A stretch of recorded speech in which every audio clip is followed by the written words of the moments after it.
On April 8, 1943, at 27,000 feet above occupied France, German ace Oberleutnant Ralph Herrmann watched a bulky silhouette climbing laboriously through crystal-clear skies and couldn't suppress his smirk. The new American fighters, ungainly P-47 Thunderbolts with their barrel-shaped fuselages and seemingly undersized wings, looked almost comical to pilots bred on sleek Spitfires and nimble German machines. "They've sent us flying milk bottles," Herrmann transmitted to his wingman, his laughter echoing through the radio as 16 American fighters struggled upward, their massive 2,000-horsepower Pratt & Whitney engines straining against nearly 7 tons of weight. Neither he nor any German pilot circling above could have imagined they were witnessing the arrival of the weapon that would systematically dismantle the Luftwaffe's fighter dominance within 18 months, transforming objects of derision into instruments of terror that would define aerial warfare itself.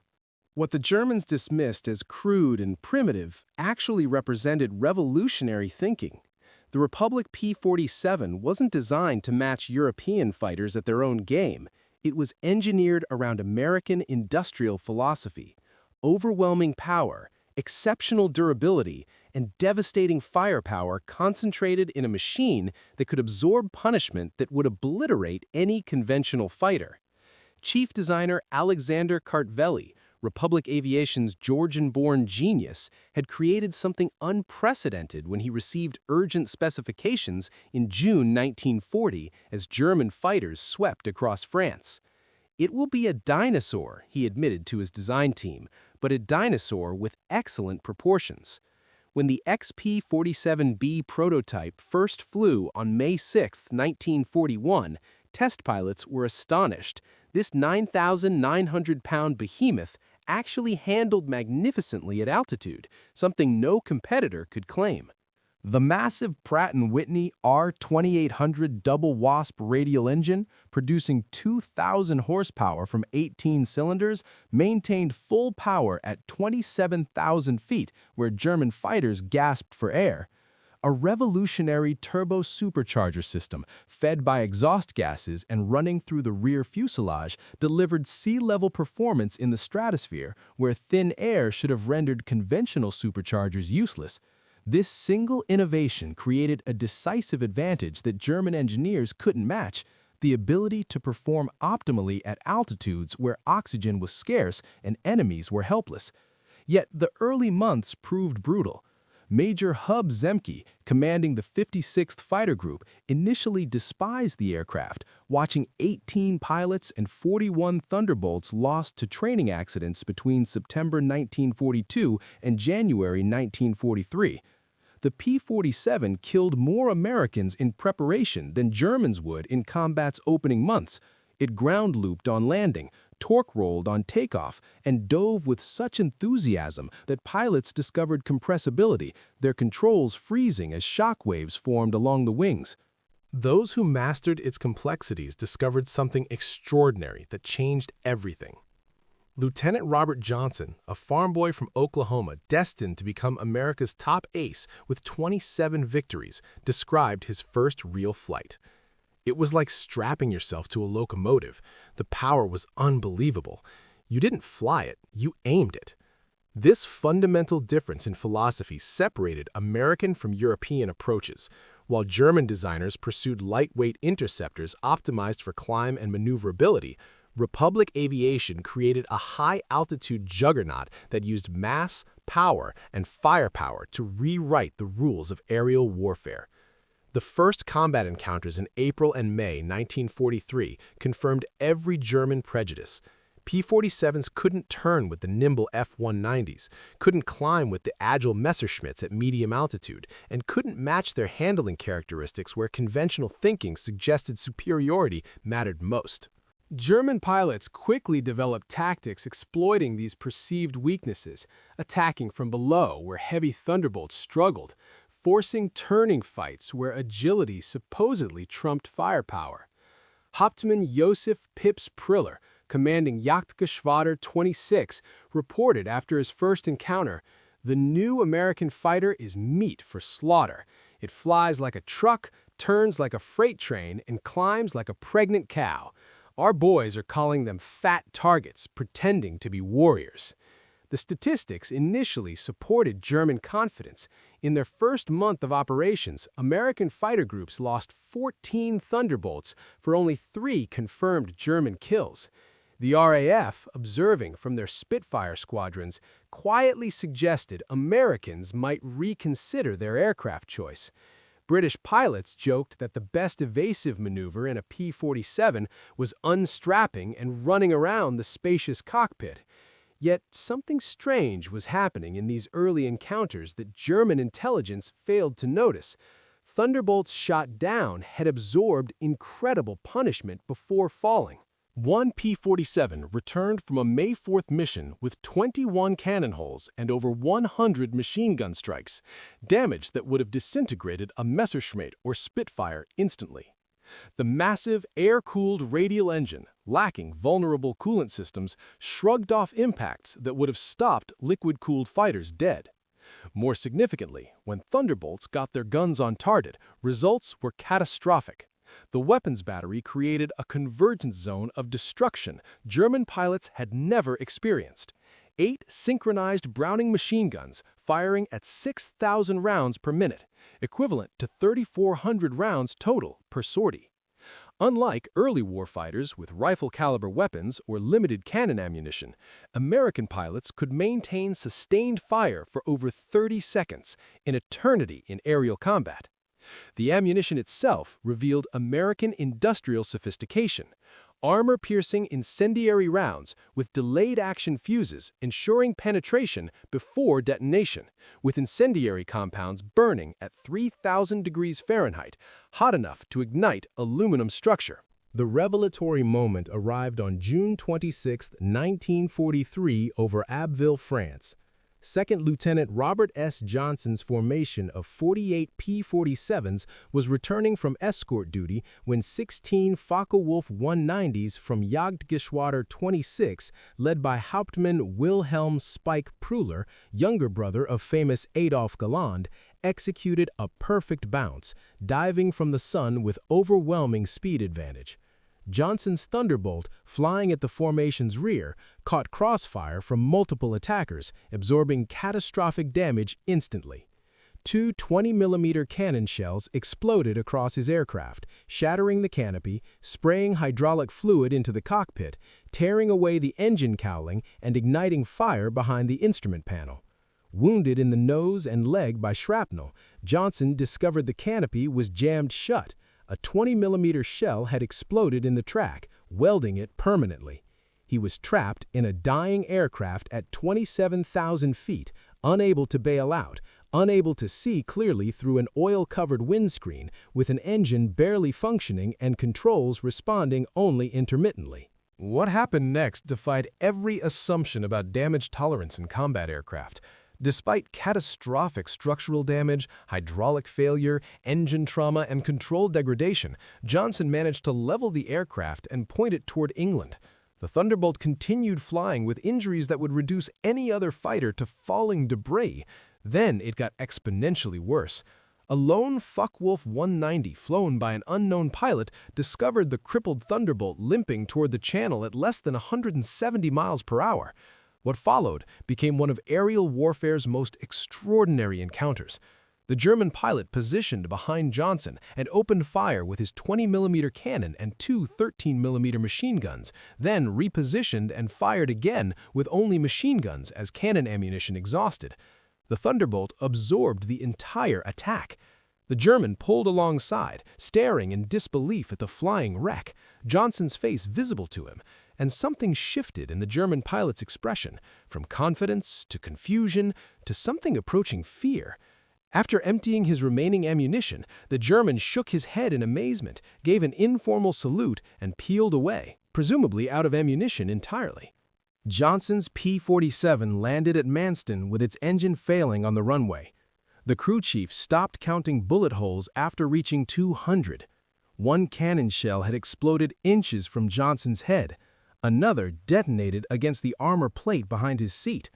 The engine had taken direct hits. Control cables were partially severed.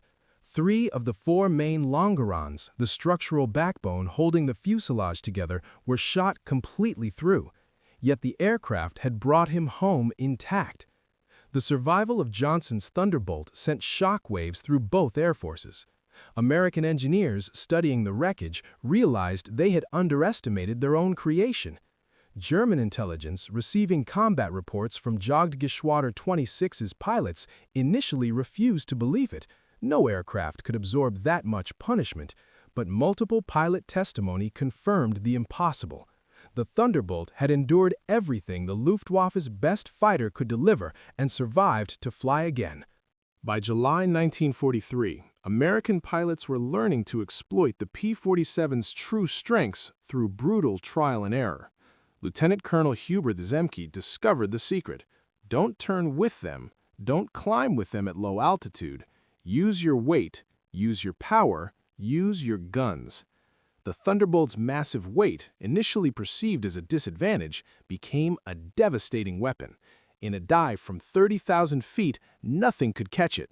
A P-47 could reach 550 miles per hour, faster than any German fighter could achieve even in vertical dives.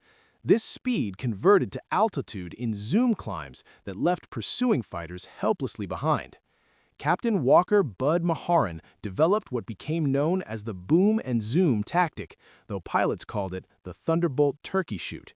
Instead of traditional dogfighting, P-47 formations would climb to 30,000 feet, higher than German fighters could effectively operate. When Luftwaffe fighters appeared below, Thunderbolts rolled inverted and dived, reaching speeds that made deflection shooting impossible for defending Germans. At the bottom of these dives, 8 synchronized Browning machine guns spoke in unison, creating a wall of lead that disintegrated anything caught in the convergence pattern.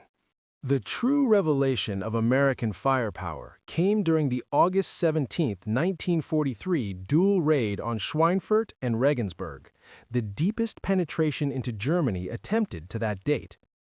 Major David Schilling, leading the 62nd Fighter Squadron, encountered a formation of Messerschmitt 110s or Storer aircraft, specialized heavy fighters armed with devastating cannon and rocket armament designed as bomber killers.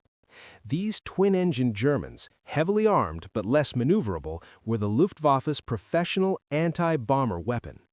Schilling's flight of 4 Thunderbolts rolled into attack from 28,000 feet. In less than 2 minutes, 8 Messerschmitts were destroyed. Not shot down, destroyed. Wings separated from fuselages, tails severed, crew compartments shredded into metal confetti. German pilot Oberfeldwebel Heinz Roth, gunner in one surviving 110, later recounted, "The American fighters came down like hammers from heaven. I opened fire at 800 meters with good hits. I saw them strike the fighter's wing. The P-47 didn't even wobble. Then he fired. The aircraft ahead simply came apart.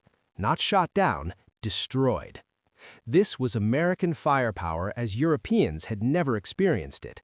8 guns firing simultaneously at convergence point, creating a 6-foot diameter zone where 100 projectiles per second, each traveling at 2,900 feet per second, guaranteed instant annihilation. By September 1943, the Luftwaffe discovered another horrifying reality. P-47 performance improved dramatically with altitude while German fighters suffered. The turbo-supercharged double Wasp engine maintained its rated power output to 30,000 feet. German fighters, relying on single-stage or two-stage mechanical superchargers, degraded significantly above 25,000 feet. Oberdienstführer Hans Philipp, one of Germany's most successful aces with 206 victories, encountered this reality fatally on October 8, 1943. Leading Jagdgeschwader 1 against B-17s at 28,000 feet over Bremen, Philipp found his Focke-Wulf 190 A6 sluggish and unresponsive in thin air. The BMW 801 engine, powerful at medium altitudes, gasping for oxygen nearly 6 miles above Earth. When P-47s from the 56th Fighter Group dove from 32,000 feet, German fighters were defenseless. Robert Johnson, now an experienced combat pilot on his way to ace status, spotted Phillips' distinctive Focke-Wulf with its elaborate nosard. Johnson's combat report was clinical. Opened fire at 300 yards, 30-degree deflection. Observed strikes along entire fuselage. Enemy aircraft exploded. No parachute observed. Phillips' death sent shockwaves through the Luftwaffe. If one of their best, a man who had survived over 500 combat missions on both Eastern and Western fronts, couldn't survive against Thunderbolts, what chance did average pilots have? German High Command ordered immediate investigation into P-47 capabilities. The report, delivered to Reichsmarschall Hermann Göring in November 1943, was sobering. The Thunderbolt's service ceiling exceeded 42,000 feet, higher than any German fighter could reach. Its dive speed approached the sound barrier. Its armor included a 3/8-inch steel plate behind the pilot, 1/2-inch bulletproof glass windscreen, and armored deflection plates around the engine. Most disturbingly, its rugged construction allowed it to absorb damage that would destroy 3 conventional fighters and still return home. In January 1944, the P-47 D-22 began arriving, featuring a Hamilton Standard hydromatic propeller with paddle blades 13 feet in diameter, with broad chord blades that bit into air like massive oars.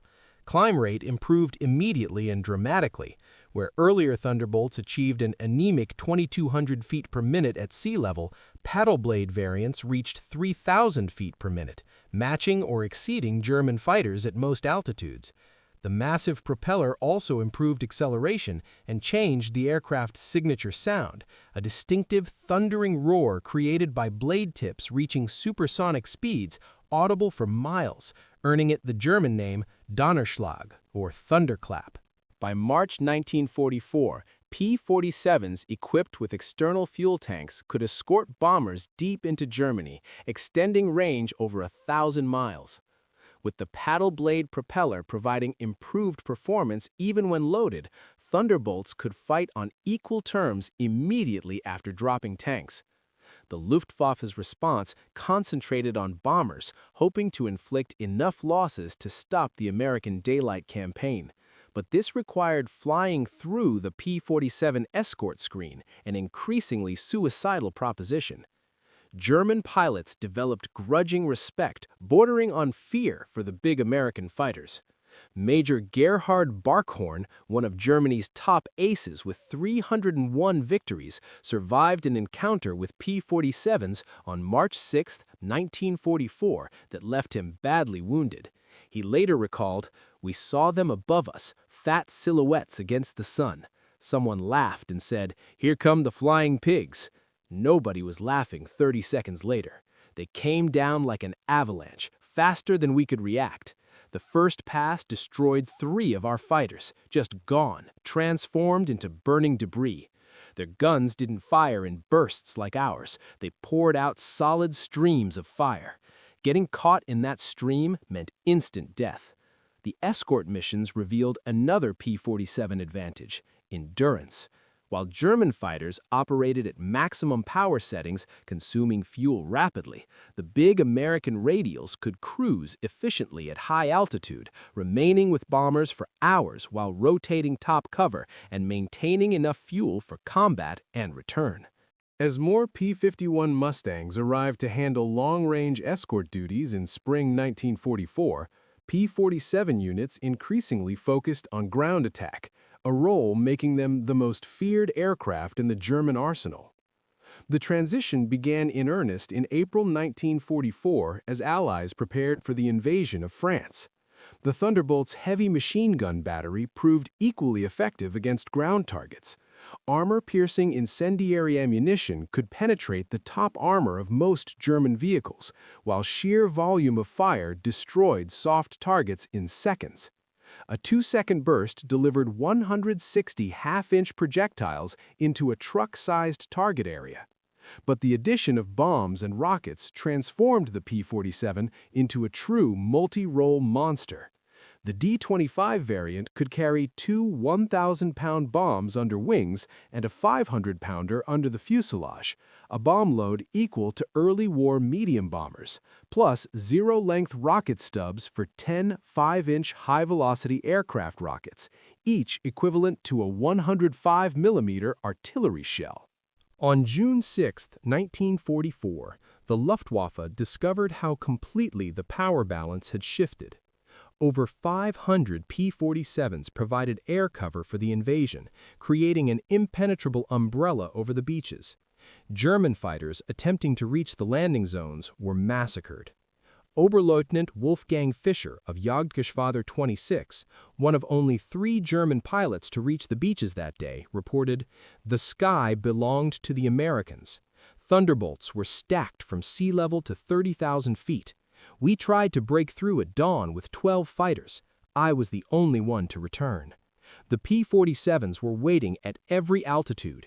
You couldn't climb over them, couldn't dive under them. Their guns turned our fighters into aluminum rain." In the weeks following D-Day, P-47s systematically destroyed German movement in daylight. Statistics were staggering. In June alone, 9th Air Force Thunderbolts claimed 651 locomotives, 3,847 trucks, 512 tanks and armored vehicles, and 4,553 horse-drawn vehicles destroyed. The Wehrmacht was forced to move only at night, severely hampering their ability to respond to Allied advances. The final statistics of P-47 operations defied comprehension. In Europe alone, 3,752 German aircraft destroyed in aerial combat, 3,315 aircraft destroyed on the ground, 86,000 railway cars destroyed, 9,000 locomotives destroyed, 6,000 armored fighting vehicles destroyed, 68,000 trucks destroyed, and 60,000 horse-drawn vehicles destroyed. In the Pacific, 697 Japanese aircraft destroyed in aerial combat, 150 aircraft destroyed on the ground, 1,500 vehicles destroyed, and 15 locomotives destroyed. Republic Aviation produced 15,683 P-47s during the war, more than any other American fighter. At peak production, the Farmingdale factory on Long Island completed 1 Thunderbolt every hour around the clock. The Evansville plant in Indiana, built from empty farmland in 1942, was producing 500 aircraft per month by 1944. Each P-47D required 65,000 individual parts, 8 miles of electrical wiring, 2,000 pounds of aluminum, and 300 pounds of rubber. Yet American workers, many of them women who had never seen an aircraft before Pearl Harbor, assembled these complex machines with precision exceeding peacetime standards. Perhaps the ultimate vindication came from the architects of German defeat themselves. In 1985, at a Phoenix reunion of German and American fighter pilots meeting in peace, General Lieutenant Adolf Galland, former head of the Luftwaffe fighter arm, was asked about the P-47. His response, recorded on video, captured the complete transformation in German perspective. "We made a terrible mistake in 1943.